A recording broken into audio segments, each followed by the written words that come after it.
Look at that. New background. Guess who's in college? This guy. So, funny story before I get into anything. When I was moving in, I actually tried to test out my computer, the one that was making all the noise in the background in the last video, and then it broke. So, I had to get a new computer, which is kind of cool because this one doesn't make any noise. However, the trade-off is that this college dorm's air conditioning is always flowing in the background, so you might hear that, but I'm gonna try and remove that noise in post. Also, the fridge might come on and off every now and then. I apologize for that if that ever happens. You also notice it's kind of dark in the background. That's because I'm recording this at night. I actually have other times that I could record this. My roommate is never here, but I don't know. I felt like this was the appropriate time, or at least this was when I felt like recording it. How about that? Well, anyways, I wanted to do this video sometime soon and quickly because after orientation, I think my schedule is going to fill up massively and make me a hell of a lot more busy and, less available to make these kinds of videos. So I think that's all I have for an introduction. I guess we should just get into it, shall we? Given the type of videos that I wish to produce and propagate on this channel, I believe that misinformation in the modern day was the perfect topic to talk about for my first video that wasn't my official introduction or whatever. Misinformation is very interesting to me because, in my experience, every single person has their own interpretation of what misinformation is and how to avoid it, but also most of these interpretations tend to be wrong in my opinion. I understand that this also means that I may be wrong in my own interpretation of what misinformation is and how to avoid it, but hopefully by the end of this video you will come around to my perspective on the subject. And even if you don't come around to my side by the end of the video, then maybe you can at least understand the point that I'm trying to make on the subject as well as where I'm coming from, Now, I want to get something straight. Just because so many people are wrong about it doesn't mean that it's anyone's fault per se, The fact that so many are so misinformed about a number of different topics across a variety of different subjects is not due to anyone's ignorance on the topic, but rather just that misinformation is so pervasive in our everyday lives and our media that it's almost impossible to avoid it. And I impart that it is very easy to point to modern phenomena such as fake news and social media and use them as the major examples of misinformation that plague our current society. However, in the modern day, I'd argue that misinformation encompasses a significantly immense amount of most of the news which is presented to you on a daily basis. Preposterous!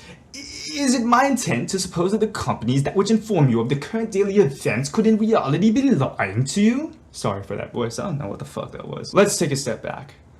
It's pretty clear that the American society that I live in prides itself on being built from and by capitalism as well as to facilitate it, And as a result, most journalism, like any other powerful or influential company which exists in this capitalist society, strives to accomplish only one purpose above all else, and that is to make money. Now, you could propose the argument that these organizations are actually created to provide the vital service to the community of keeping them well informed about the current daily events. I would contend that that is a wholesome thought and valid point to consider, so let's consider it in this discussion. Say you are a company which distributes news and important information about the current daily events to the rest of the population. You could potentially display the truth of these events in the most completely bipartisan and neutral way possible. This is sort of like how C-SPAN works, Just dry live recordings of public affairs of the federal government every single day as to not miss a single detail which may potentially become significant world history in the future. As such, the criteria of their broadcast includes boring-ass congressional hearings, speeches or votes, etc. This style of journalism is good for maintaining your integrity and credibility as a reliable and useful source of information. You don't cut out details, you don't comment on anything that's going on in any way, and as long as you cut to the person who's speaking at the time that they're speaking and stay on them for that amount of time, you probably won't accidentally or purposefully deliver any misinformation about the events transpiring. But the problem with this method, though, is that you're probably not going to be watched by anyone or, be making any money for the resources, time, and effort that you're going to be putting into it, which is most likely why C-SPAN and other companies like it are non-profits. If you want to make money, because who doesn't want to make money? Also, if you want to diversify the type of information that you report on and expand your business as an information outlet, you're probably going to want to either start taking sides or pandering to certain audiences. It's just facts. I mean, look, even if you don't do that, maybe at least getting some more and higher quality equipment will allow you to be in more places at once and present the information in a more interesting, engaging, and aesthetically pleasing type of way.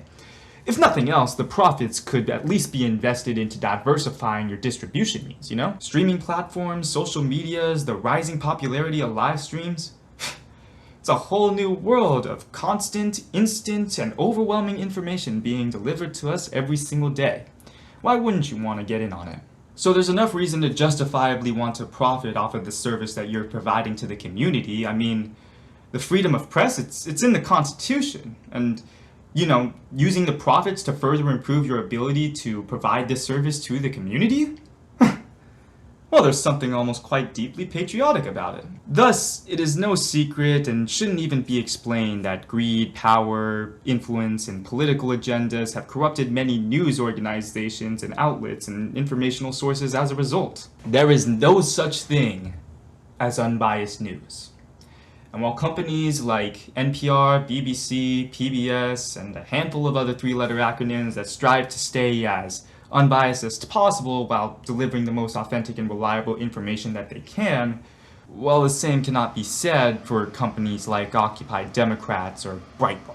Those are very extreme examples though, and not necessarily the ones that I care to use or focus on right now. For the main reason that I believe that companies like InfoWars or the Palmer Report are more in the interest of spreading a political agenda or message rather than, make money. As you can infer, the companies which I do wish to talk about today are more along the lines of BuzzFeed and HuffPo, sort of like Fox News, Daily Mail-ish type area. Fox News may not actually be that good of an example because I also believe that they're more in the interest of spreading a political agenda rather than, making money, but you get my point. Let's move on. So, companies like BuzzFeed, HuffPo, and Daily Mail, all of them find themselves constantly delivering misinformation to their viewers in a variety of different ways. Whether this be purposeful or not, it's for the sake of sensationalizing the stories that they're reporting on and creating eye-catching headlines to, draw their viewers in. It's actually kind of interesting. I remember that a YouTuber named Potholer54 explained, or at least hypothesized this process in a video somewhere. He was talking about how the media, consistently distorts the facts about climate change by recycling and redistributing information that they got from a source that was ever so slightly closer to the original story. A quick side note is that Potholer54 is a really great YouTuber for all the things that I'm about to talk about. He does a really great job at analyzing information and sources which sound and appear reliable and, explaining how they're actually completely wrong and even dangerous. He talks about different ways this happens in a number of different videos, which I recommend that you watch all of if you kind of want to get a better idea of where I'm coming from here. I'll also link to Knowing Better, Shaun, 3 Arrows, and a few other YouTubers who sort of taught me how to spot bad info in the wild, so to speak. The reason that I'm recommending that you watch all of their videos is because some of them actually made me realize that some of the pieces of information that I would have considered citing in a professional or academic paper were not actually credible sources to cite from, simply because of basic factors which I had never originally thought to consider. I'm not saying that every single thing you've ever known or learned is completely and actually wrong. I'm just... You know what? You get what I'm saying. I'll just move on. Back to what I was saying before. The process that Potholer54 described in his video of recycling and misinterpreting information he likened to a giant game of telephone. For the sake of sounding like I didn't just copy his video verbatim, I prefer to think of the process as more of a food chain, A piece of information that, for the purposes of this demonstration, about climate change from a fairly reputable and reliable source would be along the lines of peer-reviewed research journals. I'm sorry, I just have to look at my script for this one. These journals include peer-reviewed research papers which have been reviewed by other professionals in the same field as those who created the paper to ensure complete and total accuracy in the entirety of the claims that they make, the research that they conduct, the scientific experiments that they perform, the mathematical equations that they compute, and the language that they use. Furthermore, any claims that they make are possibly expressed using vague or open-ended predictions as well as just as many predictions as possible to eliminate any further inaccuracies before having the chance to be printed amongst the collection of papers in a well-established and reliable peer review research journal. Jesus, that's a mouthful. Another quick side note is that Potholer has a video on peer-reviewed papers and how to tell the difference between trustworthy scientific peer-reviewed research journals and online for-profit companies which will just publish anything that gets sent into them with, a $10 bill attached. I'll put a link directly to that video below just in case you didn't catch a single thing of what I just said, because granted it might be kind of complex or confusing. You see what I was trying to do there? Show you the language that a peer-reviewed research journal is kind of written in or something like that? Whatever. So let's say for the sake of argument that a reliable and trustworthy and established scientific peer-reviewed research journal gets published. A newspaper writer reads through some of the newly published papers in the journal and notices a conclusion in one of them that sounds fairly justified and has some really interesting implications for the future.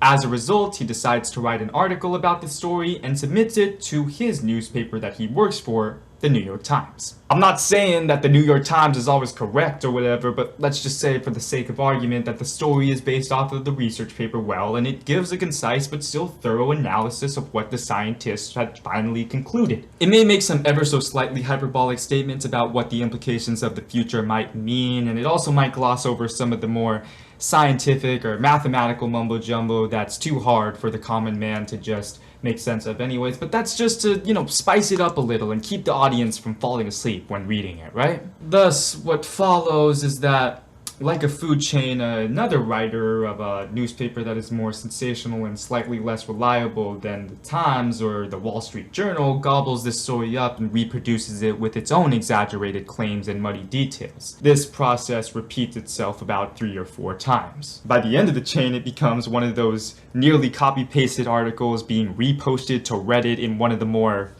alternative subreddits. There's actually a chart that I'll also put in the description down below, which is a nice little rule of thumb that I like to use in determining the bias that news organizations have towards their respective political asides. Now, agree with it or not, it aligns fairly well with the theory that I'm putting forth here, in that you'll notice that the higher quality, more reliable and trustworthy sources of information are those which are least bipartisan and nonprofit, while further down the chart, the bias skews more towards each respective side, and the quality of the information decays and degrades. Also, understand that you may have to take this chart with a grain of salt, especially considering that the person who made it might have had a bias towards a certain political side themselves. In terms of remembering the political bias of the person who made the information, hold on to that for later. Returning to my original point, it's important to remember and consider while doing your own independent research that news companies and websites use these methods of sensationalizing headlines and embellishing stories to grab more readers and watchers rather than to spread more vital, credible, and interesting information. These are distinct from the news organizations that exist just to spread political propaganda nonsense, because these can actually become pervasive in your everyday lives. For example, you might consider yourself a refined, well-educated patron of arts and science and intellect because you read articles and news stories of fascinating discoveries being made in the fields every day. But if the articles that you read are from Snapchat news stories, or CNN, or Daily Mail, or Dr. Oz, look, you're just gonna have to reconsider where you're getting your information from. For the record, I'm not shading those companies or yourself for using them. I mean, up until just about a year ago, I actually thought that Reddit was a good and reliable platform to do research and gain academic citations from. Not that you can't get some really good information or sources to cite from or use for research from Reddit. I mean, I'm sure you could. I've definitely gotten some in the past, but just understand that wasn't how I was using it about a year ago. I'm sorry, I'm laughing because I'm just thinking about how dumb Reddit is. Furthermore, you should always take anything that you read on Reddit with a couple of grains of salt, because it's unfortunately an open forum which anyone can contribute to and not an official academic site. As much as r/ActScience wants it to be. Is it r/ or just the r? Can't remember. It's not your fault if you get tricked into believing misinformation. I mean, it's advertised so pervasively to us that it's nearly inescapable.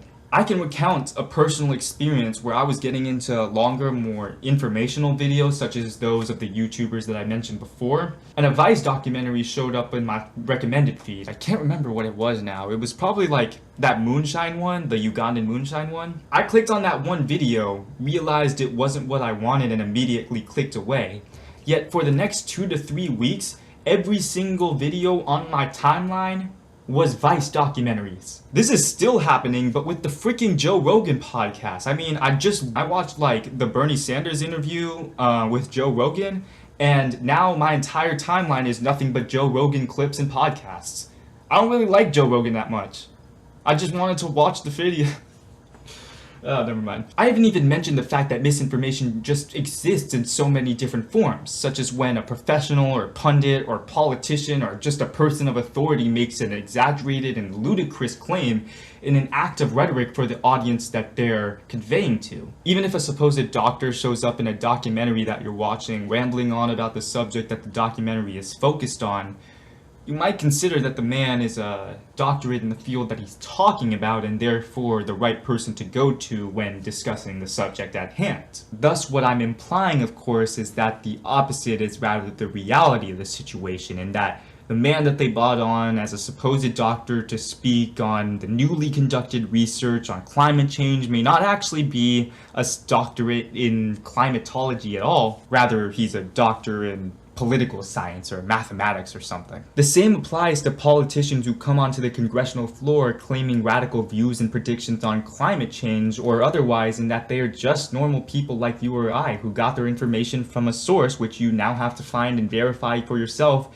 came from a legitimate claim made in a professionally peer-reviewed research journal. Even if the claim isn't specifically like quoted in a professional peer-reviewed research journal, at least you could find the article that they found the information from and then keep tracing it back to its original source, you know what I mean? Let's say the person who's speaking on an issue is a doctorate in the field that they're speaking on. They still aren't under the professional rigor of peer review to validate the claims that they make.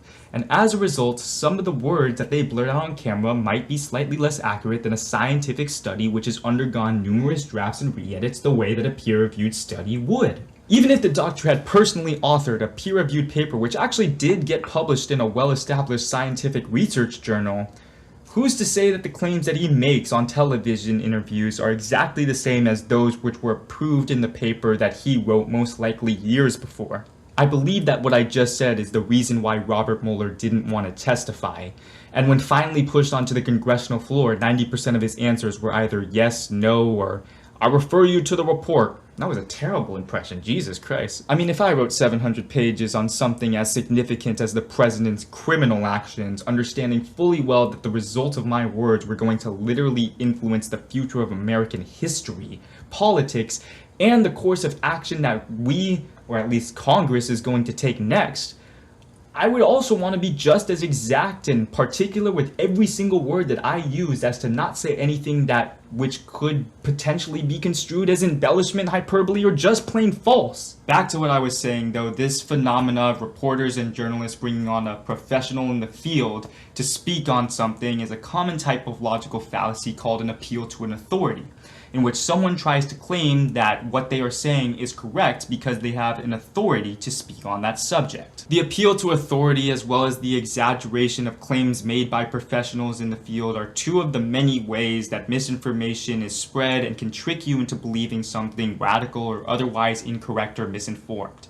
As a result, these, along with a number of other methods in which the media attempts to sway you into paying attention to them or lead you down a false narrative, should be something that you are constantly and consistently on the lookout for, if nothing else to keep you more correct and more informed than the rest of the population, because, well, again, who doesn't want to be that? Furthermore, some general tips that, if nothing else from this video, should help you get more reputable and reliable information is to always check the author, citations, publishers, investors, and sources of the information that you're getting. Also, remember to always infer the misinformation via bias that the original purveyor may have. That being said, I believe that this, of course, thus leads us, or more me, to the crux of this video, and that is, Why make it? I made this video, along with maybe a couple others in the future, because I believe that it is significantly important, especially in the modern day, to share the ways in which I identify at least a few, if not the entire collection of methods that people use to create misinformation and convince others into having the wrong convictions on a number of different topics. It would be superfluous to list the numerous amounts of right-wing conservatives and pundits who use misinformation in the form of false citations, exaggerated claims, and appeals to authority, as well as a wide variety of other logical fallacies and buffoonery, in an attempt to spread their dangerous messages, which have then only manifested themselves into violent attacks amongst the public. And as important as I think it is to educate the handful of people who come across this video on the few of the ways that I identify misinformation that those pundits use, as well as every other news organization in our modern media,